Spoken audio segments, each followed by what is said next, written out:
Well, welcome to Marking the End Times. I'm Mark Hitchcock, and thank you so much for joining us for this week's program. On this week's program, what I want to talk about is Israel's seven-front war. Israel's fighting a war right now on seven fronts.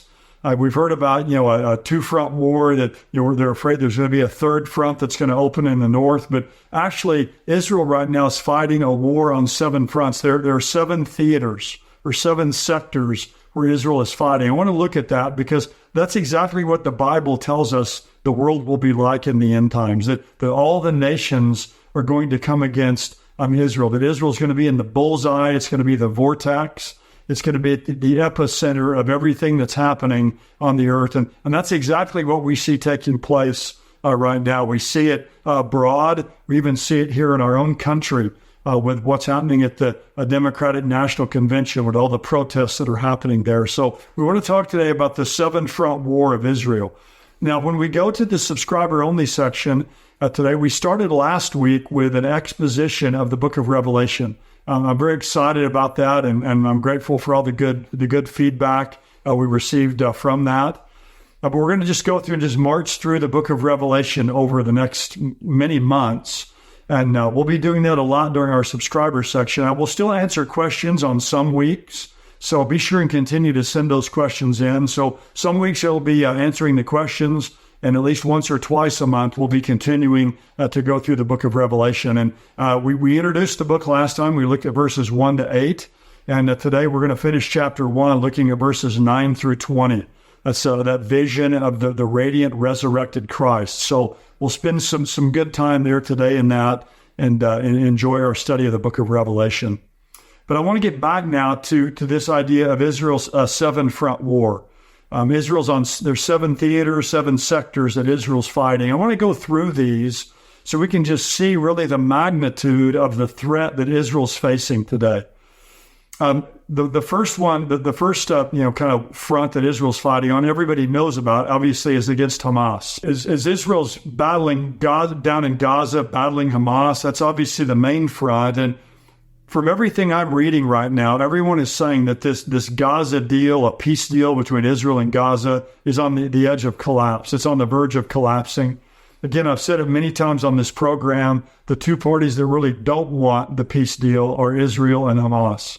Israel wants total victory. They want to finish this. Hamas wants to keep dragging it out as long as they can. But that's the main front that we really see right now that's being splashed all over the news. But the second front, really, that's been opened up is with Hezbollah in Lebanon. Just a couple of days ago, Hezbollah fired 200 projectiles into Israel.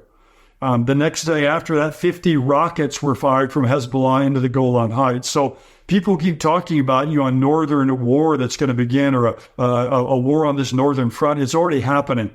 It hasn't been fully declared yet. Israel hasn't invaded, but there's just a constant back and forth in northern Israel between Israel and Hezbollah. The third front is with the Houthis, the Houthi rebels down in the area of Yemen. They just hit a ship in the Red Sea on August 21st. So they continue to clog up the Red Sea, continue to issue their violence there on the Red Sea. So they're a real threat to Israel. They've actually fired missiles directly into Israel. The next front for Israel is these Iranian-backed militias. This struck me this week as I read this. There are 40 militant groups backed by Iran in the region, 40 of them. Now, Hezbollah, Hamas, the Houthis, those are part of that. But many of these groups are in Iraq and Syria. They're being backed by Iran.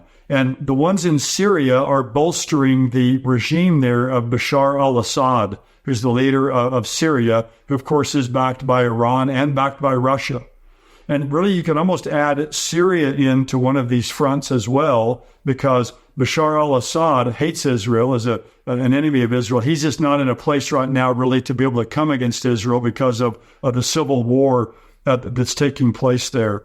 There was just an article in Jerusalem Post yesterday that referred to all of these proxy groups that are supported by Israel. And it says, a chariot drawn by unruly horses. And it's referring to all of these proxy groups of Iran are like a chariot now drawn by unruly horses, that it's almost difficult now for Iran to control all of these groups, as many of them are kind of going out on their own and doing things that are even upsetting to Iran because they may draw Iran into a larger regional war. But this terror network, or all these tentacles that Iran has, are spread throughout the area of the Middle East. There's been 160 attacks just this year against U.S. bases that are stationed over in that area. Since 2018, there have been 3,200 terror attacks in the Middle East by these Iranian proxies. So this is something that's ongoing that we rarely hear about. So you've got Hamas, you've got Hezbollah, you've got the Houthis, you've got these Iran-backed militias. Those are the first four. Number 5 is just Iran itself. Iran, a couple of months ago, hit Israel directly, the first time it's ever done that. The top Iranian official was in Russia this last week and said revenge is on its way. And I thought it was interesting, this Iranian official, he's in Russia. Of course, Russia is one of the Gog Magog nations. Iran is one of the Gog Magog nations, and he's in Russia, and he says that revenge is on its way. Now, one of the things we've talked about on this program really over the last several weeks, ever since Israel killed or assassinated that highest-ranking Hamas official in Tehran, we've been talking about why is Iran delaying? Why are they delaying their attacks against Israel? They keep talking about how they're going to hit Israel in revenge. They're going to retaliate against them. We've talked about a lot of different reasons, but one possible reason could be that Iran doesn't want their nuclear facilities to be hit. And that goes to something on CNN News this week. Here's this article that says, House Intelligence Committee Chairman says Iran could declare itself a nuclear weapons state by the end of the year. Here's what the article says. Representative Mike Turner, the chairman of the House Intelligence Committee, said Sunday that Iran could declare itself a nuclear weapons state by the end of the year. And he blames the Biden administration for these policies that have marked a major escalation. But he says, what we see now with this administration, Iran might declare themselves a nuclear weapons state by the end of the year, with the reports that have been, these news reports that have been stating that this is a possibility. The interviewer asked this representative if Iran's supreme leader has changed his conclusion on the country's nuclear capability. He said there is a possibility with the advances that have been made under the Biden administration policy that Iran could. Reports are out that Iran could declare itself a nuclear weapons state by the end of the year. Another article in CNN, Secretary of State Anthony Blinken says Iran's nuclear weapon breakout time is probably down to 1 to 2 weeks. The article says U.S. Secretary of State Anthony Blinken on Friday said that Iran's breakout time, the amount of time needed to produce enough weapons-grade material for a nuclear weapon, is now probably 1 or 2 weeks, as Tehran has continued to develop its nuclear program. The assessment marks the shortest breakout time that U.S. officials have ever referenced and comes as Iran has taken steps in recent months to boost its production of fissile material. Where we are now is not in a good place, the top U.S. diplomat said at the Aspen Security Forum on Friday. So that might be one of the reasons Iran is delaying, because they know that if they come against Israel, Israel might launch an all-out attack and could try to knock out a lot of these nuclear facilities. And right now they're right on the threshold, right on the cusp of becoming a nuclear weapons state. And the U.S. has said repeatedly, Israel has said repeatedly, we will not allow Iran to have nuclear weapons.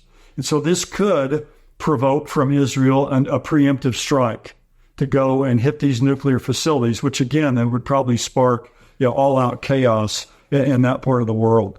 So those are the first 5. The sixth front are Palestinian terrorists in Judea and Samaria, of course, that are there just constantly provoking Israel.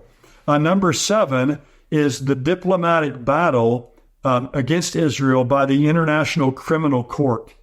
And of course, they issued a weak ruling, really just a foolish ruling that was easily shot down by Israel. But still, this is a part of the kind of public relations campaign globally, just to continue to tighten the noose against Israel, just another front that Israel has to fight on of kind of this public relations or diplomatic front. Now, I would add one more to this, and that is just the global escalation of anti-Semitism. Just the global escalation of anti-Semitism. The whole world is against Israel.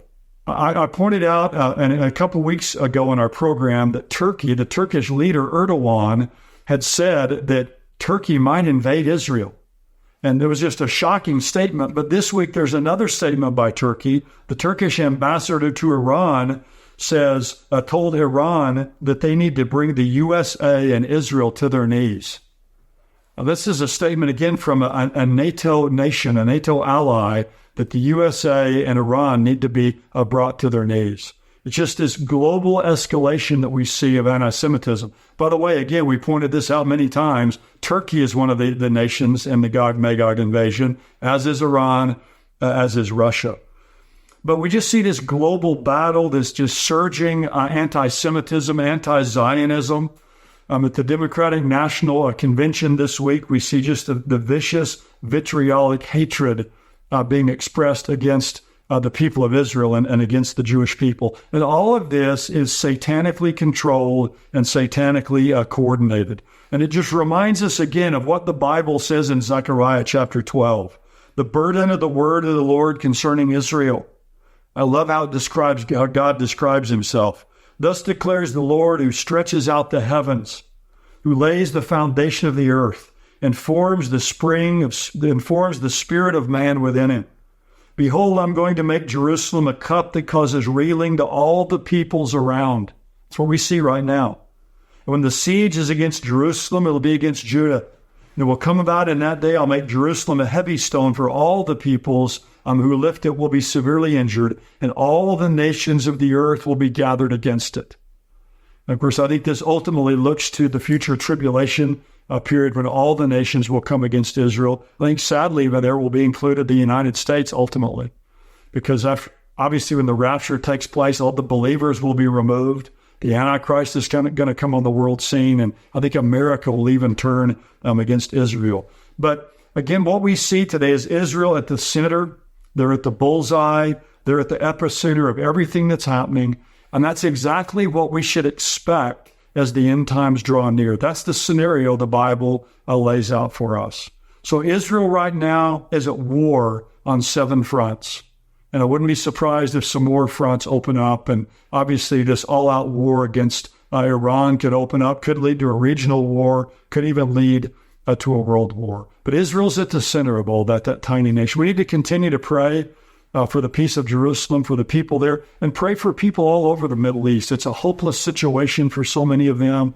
And pray that they'll find hope and find forgiveness and find life in Jesus Christ. We're going to go now to the subscriber-only section, where we're going to talk about the book of Revelation. Just continue as we just kind of march through this book, just taking it in some bite-sized pieces. If you're not a subscriber at endtimes.com, I encourage you to go there and become a subscriber.